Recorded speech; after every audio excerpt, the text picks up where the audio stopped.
Bonjour à tous, aujourd'hui vite fait on va parler d'un set Lego Legends of Shima sorti en 2014. Il s'agit de la référence en 1147, Sir Fangar's Ice Fortress ou en français la forteresse des glaces de Sir Fangar. Ça coûte 109,99 et ça contient 670 pièces et aussi c'est un modèle édition spéciale en clair, modèle plutôt difficile à trouver donc uniquement en stand magasin et aussi bien sûr sur la boutique en ligne officielle de Lego, le Lego Shop at Home. Voilà, et c'est par exemple par là où je suis passé pour me procurer ce modèle. Donc, modèle qui contient une structure, hein, la forteresse de Surfanga, mais aussi 5 figurines, 2 gentils entre guillemets dans le camp, enfin oui, je suis gentil dans le camp de feu et 3 dans le camp de glace, un peu plus méchants, hein, ils font un peu plus la gueule, voilà. Et on va commencer avec Gorzan, parce qu'en effet, nos 2 figurines de feu eh bien, seront des personnages qu'on connaît déjà. Donc on aura d'abord Gorzan, qui est apparu en 2013 vague 2, voilà. Et donc comme vous pouvez voir, il a la nouvelle petite tenue rouge comme ceci, ainsi qu'un nouveau marteau. Alors par contre, je suis gentil, mais on va baisser un peu ça. Voilà. Donc, tenue rouge, hop là, comme ceci. Et donc après, on mettra l'armure. Vous noterez aussi que le point de chi est imprimé maintenant. Et enfin maintenant pour le camp de moins, et enfin la tête. Donc la tête par contre, la tête c'est 2013, rien de nouveau à ce niveau-là. Donc voilà pour Gorzan. On aura ensuite Warriors. Donc l'armure est différente comme on peut le voir, c'est la 1.0 et non pas la 2.0, enfin, ou la première ou la seconde, hein, tout simplement. Je sais pas pourquoi je dis 1.0. Par contre, l'uniforme est le même. Donc bien sûr, les manches changent vu que là, c'est Warriors, hein, mais pour le reste, voilà, c'est le même imprimé au niveau du torse, au niveau des jambes, et bien sûr, il est identique à la tête de Warriors 2013. Et comme vous pouvez le voir, hein, on aura ça comme arme, avec une nouvelle pièce un peu de feu qui est un peu particulière et qui rend ma foi qui rend pas génial, il faut bien le dire. Donc ça, c'est pour les 2 figurines de feu du set. On passe maintenant aux figurines de glace, et donc là, par contre, plus de vieilles tribus que du nouveau. Donc on sait avec Vroom Vroom, donc, qui est un vautour, et donc comme vous pouvez le voir, comme les autres membres du camp de glace, il aura une pièce transparente, et donc là, c'est sa jambe droite. Et donc, comme on peut voir, hein, imprimé détaillé. Donc, on a un peu le côté, on a des tissus qui ressortent, on a la cage thoracique aussi qui ressort. Vous noterez aussi que l'armure 1.0 est transparente. Voilà, il a sa petite fou qui va bien.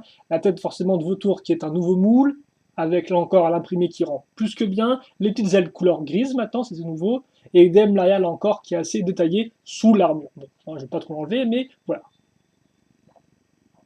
Donc, vraiment une jolie figurine. Alors, par contre, peut-être que je la montre mieux, parce que je me rends compte que je fais peut-être pas un si bon boulot que ça à la montrer. Voilà. Ensuite, on aura Strainor, je vais y arriver. Je me souviens jamais de son nom. Qui lui, par contre, est un tigre à dents de sabre. Et donc, comme vous pouvez le voir, il aura aussi l'armure transparente. Il aura aussi d'ailleurs sa jambe droite qui sera transparente. L'arme est somme toute assez simple. Et donc là, par contre, lui, il est un peu plus armuré. Là encore, il a des petits poils déchirés qui montrent un peu ses tissus musculaires, mais il est un peu plus propre. Bon, il a quand même une petite chaîne qui va de son oreille à sa mâchoire parce que, pourquoi pas, hein, on se refuse rien. Et donc, quand même, beaucoup de détails là encore. Et effectivement, par contre, j'ai pas noté, mais autant Vroom n'avait pas de seconde imprimée au niveau de son faciès, autant pour Stenor, c'est le cas. Donc, il a un côté énervé, il a un côté un peu plus, un peu moins énervé. Dans l'idée, c'est ça, quoi. Il n'est pas spécialement plus content. Et donc, là encore, un nouveau moule pour la tête. Logique, nouvelle tribu. Enfin, logique. C'est pas tout le temps le cas, mais quoique, non, qu'est-ce que je raconte? Si, c'est tout le temps le cas, non?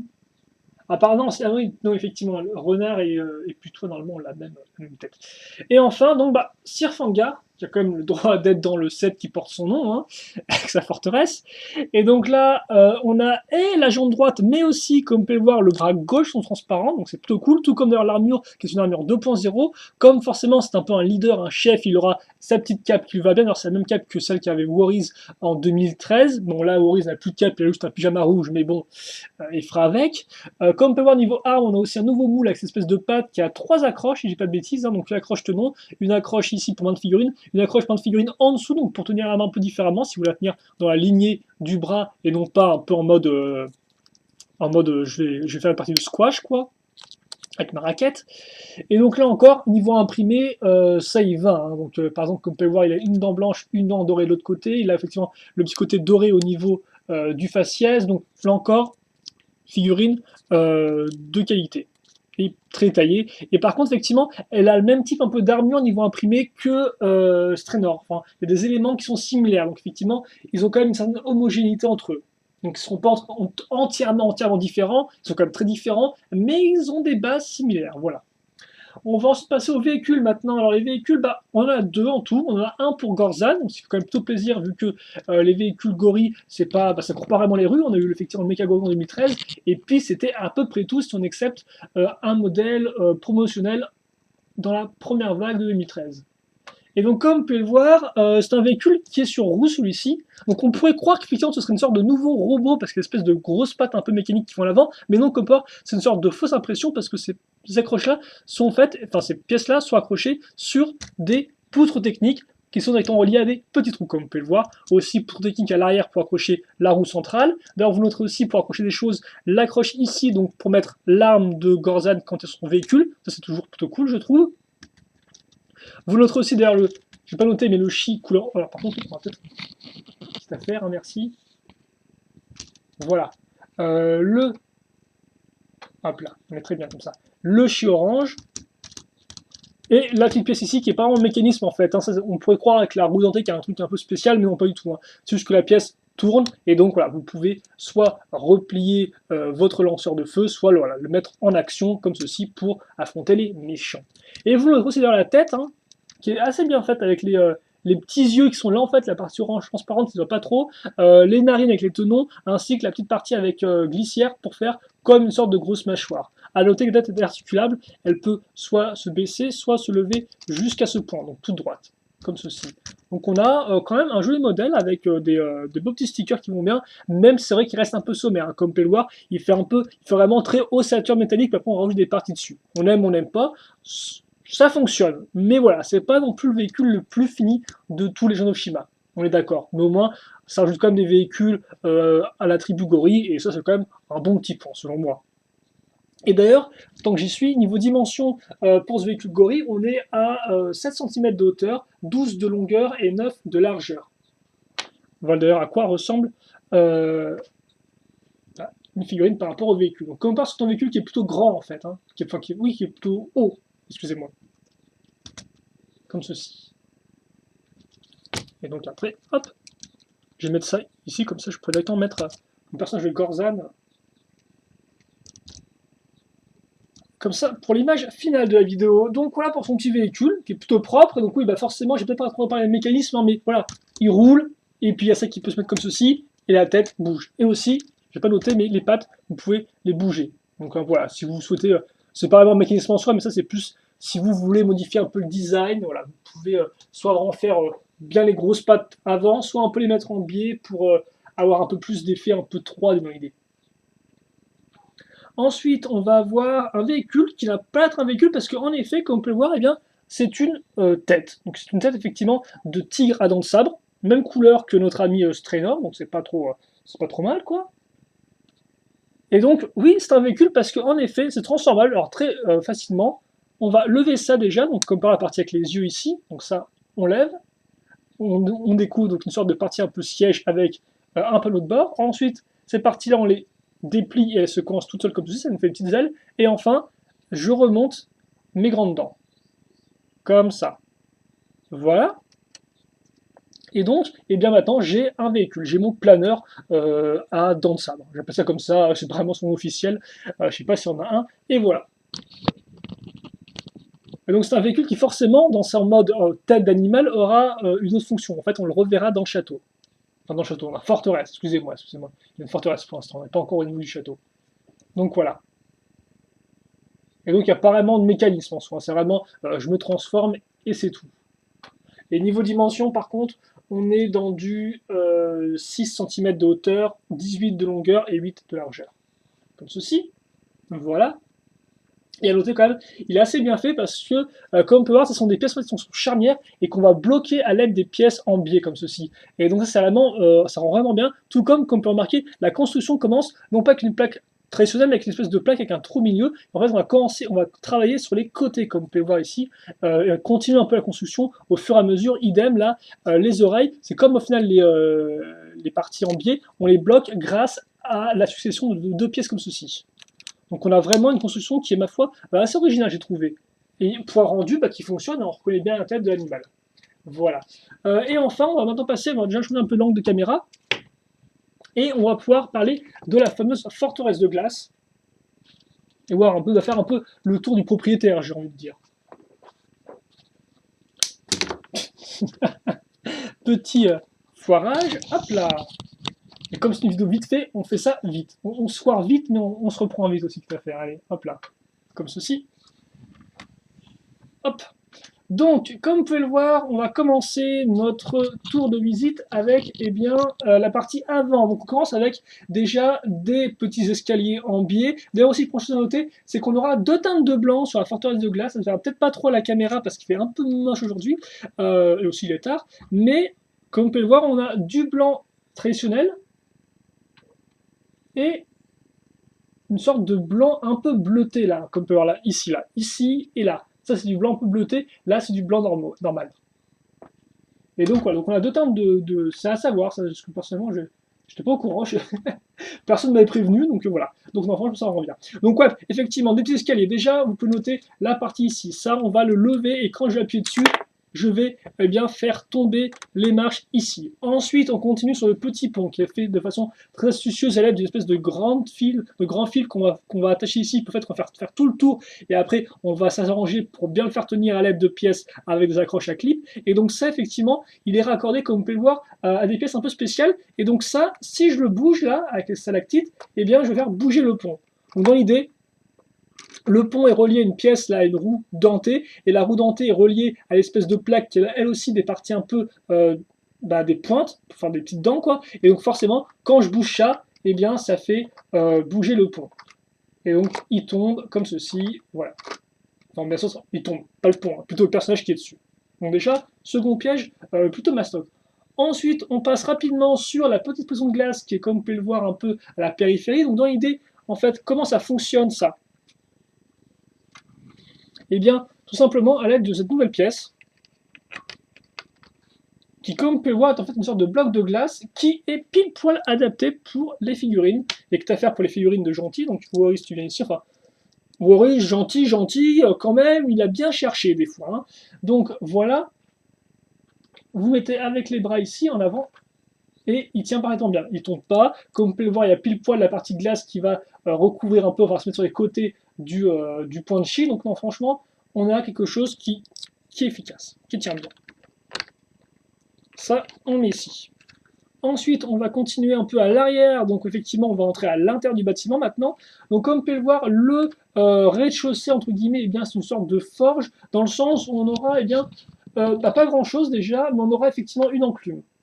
Donc, comme vous pouvez le voir, on a l'enclume au fond. Je vais vous montrer un peu mieux ici. Alors, bien sûr, à chaque fois, je vois, voilà, comme ceci. Donc, le petit marteau qui va bien, c'est quand même bien détaillé. Mais après ça, c'est tout, quoi. On retrouvera un cristal de chi normal, une lame, et puis voilà, quoi. Vous noterez juste, effectivement, l'espèce de petit foyer de glace. Hein. Donc, effectivement, la partie transparente, là, elle est amenée, non pas sur le carré en lui-même, mais grâce à la partie avant. Celle-ci, en fait, qui est effectivement une partie transparente. Et donc, quand on colle les deux l'un à l'autre, la partie transparente ressort de ce côté-là. Et donc, fait comme une sorte de pseudo-petite cheminée.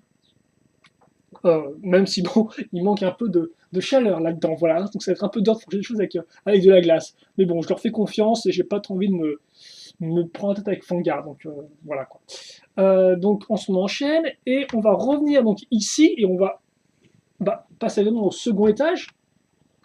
Hop là. Donc, le second étage, c'est déjà, le second étage, je pense qu'il mérite bien un petit rajout de bouquin, moi.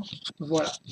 Le second étage, déjà, il a le petit lanceur qui va bien, donc qui est assez articulable. Comme vous pouvez voir, vous pouvez le faire dans tous les sens. Je vous rappelle que vous pouvez vous appuyer là-dessus comme ceci, et donc ça lance. Et d'ailleurs, je me rends compte, j'ai pas rentré dans la grande review, c'est quand même assez nul de ma part. Et d'ailleurs, hein, la petite bille couleur bleue et blanche, ce sont les mêmes qu'on a dans les figurines d'action Shima de cette vague de 2014. Pour le reste, vous noterez des détails, des petites têtes de squelette à l'avant, toujours toujours ma foi très sympathique. Et ensuite, eh bien, une espèce de grosse roue dentée qu'on peut tourner, et donc tourner pour eh bien, faire tout simplement baisser la grande porte, comme ceci. Et donc ça marche avec un système, si vous voulez, de roues qui marchent par échelons, les échelons étant en fait ces pièces-là. Et donc à chaque fois qu'il y a un creux, ça permet de baisser d'un cran excusez-moi, la porte. Voilà. On tourne, et donc maintenant on se retrouve au niveau eh bien, de la salle du trône, mais comme vous pouvez le voir, donc certes on a le trône qui est ici, qui d'ailleurs rend plutôt bien, et qui d'ailleurs reste comme ça bloqué en arrière de biais, hein, parce qu'effectivement les pièces là touchent ici, donc vous ne pouvez pas mettre le dossier directement tout droit par rapport au siège. Et comme on peut voir, il rend plutôt bien avec cette espèce de petit escalier là, comme ça, que j'aime bien. Le petit fanion, pourquoi pas, hein, même si bon, c'est vrai qu'il fait pas très. Pourquoi mettre un fanion à l'intérieur et pas plutôt à l'extérieur de la forteresse, je sais pas trop. Peut-être que Fangar défend vraiment son équipe préférée, mais voilà quoi. Vous montrez aussi les pics de glace, hein, donc nouvelle pièce pour 2014. On avait déjà la petite version en 2014 vague 1, là c'est vraiment la grande version. Et quitte à faire, parce que Fangar c'est un petit coquin, et bien comme vous pouvez voir ici, on a cette espèce de petite barre, et en fait la barre, quand je vais et bien faire comme ceci, ça va faire tomber la petite trappe. Donc comme ça, voilà. Donc petit piège, hein, voilà, tu crois m'avoir chopé, et ben non en fait, c'est pas le cas. Et enfin, pour finir là-dessus, apparemment le troisième étage, mais plutôt ce qui se passe au-dessus de la porte, et bien au-dessus de la porte, on a non pas une sorte de canard, hein, parce qu'effectivement ça ressemble un peu à un canard vu d'ici, bon, rapidement quoi, mais une plateforme qui, comme on peut le voir, une accroche et des pièces lisses, et donc ça, ça sert pourquoi? Eh bien pour notre fameux planeur qu'on va maintenant retransformer. Bon, faut le dire vite, hein, on va pivoter des pièces, mais bon, c'est un peu l'idée. Voilà. Et donc, ma petite tête qui va bien, je la case ici maintenant, grâce justement au trou de la croche de la base dont je vous parlais tout à l'heure. Et voilà. Et d'elle-même, avec le poids, elle se met en biais comme ceci, et elle regarde qui va là et qui s'approche de la forteresse. Hop là, comme ceci.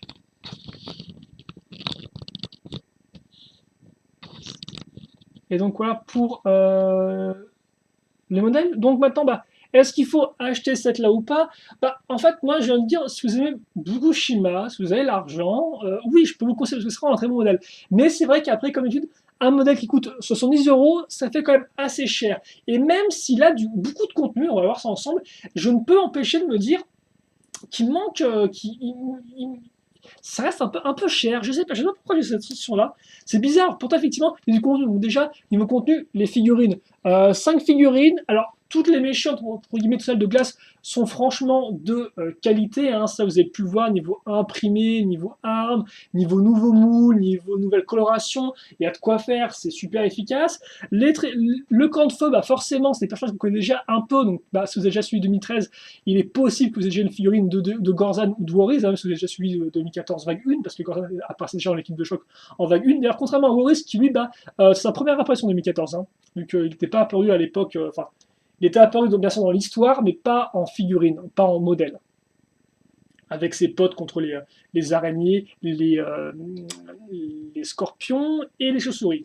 Et d'ailleurs, des tribus qu'on oublie bien vite par rapport à la selon moi, supériorité des nouvelles tribus qui sont assez mieux. Même niveau imprimé, franchement, que vous avez pu voir, il n'y a pas photo. Il faut dire aussi qu'eux, ils sont un peu abîmés, forcément, comme ils sont abîmés, on peut jouer sur la symétrie, on peut mettre plein de détails, et donc ça aide. Mais néanmoins, voilà. Les figurines, déjà, c'est un bon point. Après, voilà, comme je disais, les revenants, moi, je suis pas vraiment un gros fan de leur armure rouge. Je trouve que ça déteint un peu par rapport à leur couleur de peau, de toison, tout du moins, devrais-je dire. Voilà, mais bon. Après, c'est mon goût personnel. Mais par contre, quand même, Corsair a une arme très cool. Hein. Une arme très cool qui leur est tombée. Donc déjà, ça c'est bien. Ensuite, le véhicule, comme j'ai dit, il est plus que correct. Le petit véhicule de Goran. Il rajoute un peu à l'ensemble. Après, voilà, il n'est pas non plus exceptionnel, mais je pense qu'il fonctionne bien. Il est assez original en soi, et ça permet un peu plus de diversité dans les véhicules Gori. Donc, enfin, un peu plus, il n'y en a que deux, mais bon, ouais, on fait avec ce qu'on a, quoi. Donc, ouais, non, franchement, bon petit véhicule. Mais après, c'est vrai que peut-être que le manque de détails, son apparente simplicité pourra en déranger certains. J'aurais peut-être les mettre, quitte à faire sur la structure, non? Je me dis. Hein, non, je sais pas trop, bref. Voilà. Tiens, si, on peut faire un petit peu avec la course qui tombe là. Ensuite, eh bien, on a la tête comme ceci. Euh, Allez. Oui, donc effectivement, je m'étais à la tête. La tête, bah, comme je dis, la construction est vraiment intéressante à ce niveau-là.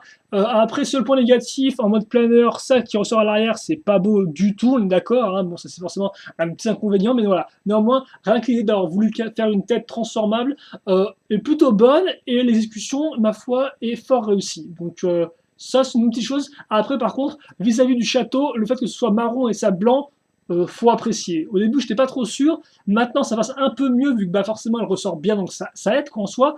Mais c'est vrai qu'on peut ne pas aimer, qu'on aurait pu préférer vraiment une belle forteresse de glace entièrement de glace. Là, c'est un peu forteresse, puis il y a une tête qui fait quand même un peu planeur, quoi. Voilà, donc c'est vrai qu'elle est un peu couleur différente. Donc bon, ça aussi, c'est un petit point qui peut être dommageable. La forteresse en soi, très bonne niveau jouabilité, hein, d'ailleurs, tout comme le 7 en soi, ça c'est aussi un gros point du modèle, c'est la jouabilité, vraiment très bonne. Donc on a vu beaucoup de mécanismes à ce niveau-là. Au final, mon seul point négatif au niveau de la structure, c'est l'étage de rez-de-chaussée qui est une salle très haute, mais très vide, quoi. Et donc ça, c'est un peu dommage. On avait déjà par exemple eu une sorte de forge avec la base crocodile en 2013.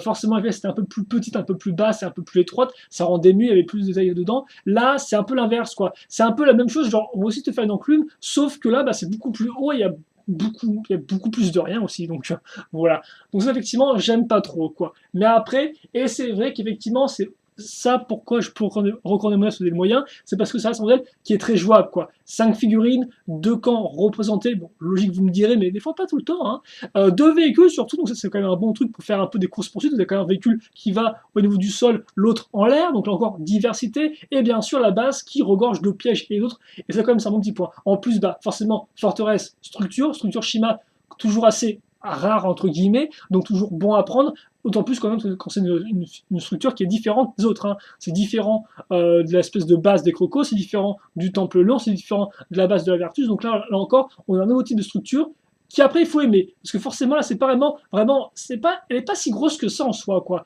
Parce que si vous voulez, les autres bases avaient l'avantage d'être en longueur. Donc vraiment, du genre, elle s'étale sur la longueur, donc on a vraiment l'impression d'avoir un truc un peu plus complet. Là, c'est plus sur la profondeur. Et forcément, bah, la profondeur, la moitié de la profondeur, c'est du genre un chemin qui mène à la base en elle-même. Donc voilà quoi, c'est pas comme on peut le voir contrairement aux bases du Temple Lion ou ça, c'est pas du genre boum l'entrée, même si bon des fois on a aussi un escalier par exemple pour le Temple Lion, hein, mais c'est pas pareil. Là c'est vraiment là, du genre d'abord il y aura l'escalier, qui est quand même au demeurant super bien fait avec le petit pont, et après, tu auras la forteresse. Et la forteresse, au final, bah, tu que 2 étages, dont un qui est vide. Donc c'est vrai qu'effectivement, le terme forteresse de glace, moi, me faisait attendre pas mal de choses. Et en soi, j'étais un peu déçu au final. Voilà, je me suis dit, bah, j'aurais préféré avoir plus d'intérieur de fait. Et c'est vrai que, bah voilà, c'est pour ça que d'autant plus que quand au final, sur les 2 étages qu'on a, celui du bas est moins conséquent que celui du haut, forcément, ça l'a fait un peu mal. Donc c'est pour ça que j'ai quand même des réserves par rapport à ce modèle-là, parce que je me dis, ah, quand même, j'aurais préféré qu'ils mettent bien l'accent sur la forteresse, qui fasse peut-être un peu plus grande, voilà, peut-être un peu plus de choses. Mais bon, après, pour le reste, malgré la forteresse qui peut être un peu, qui peut paraître un peu pas mal finie, mais qui aurait pu être un tout petit peu mieux finie, il en reste que le modèle est complet et offre une très grande jouabilité. Et donc rien que pour ça, c'est un ferme modèle. Donc là encore, tout dépend de ce que vous recherchez dans ce modèle. Est-ce que c'est la jouabilité? Est-ce que c'est plus la structure en elle-même? Dans ce cas, vous allez peut-être un peu déçu. Voilà, à vous de voir. En tout cas, c'est tout pour cette vidéo. Donc, si vous avez des questions et commentaires, vous pouvez les poser. Je répondrai avec grand plaisir, comme d'habitude. Nous, on se retrouve plus tard, comme de coutume. Et puis, portez-vous bien, passez une bonne journée et à la prochaine. Allez, salut à tous.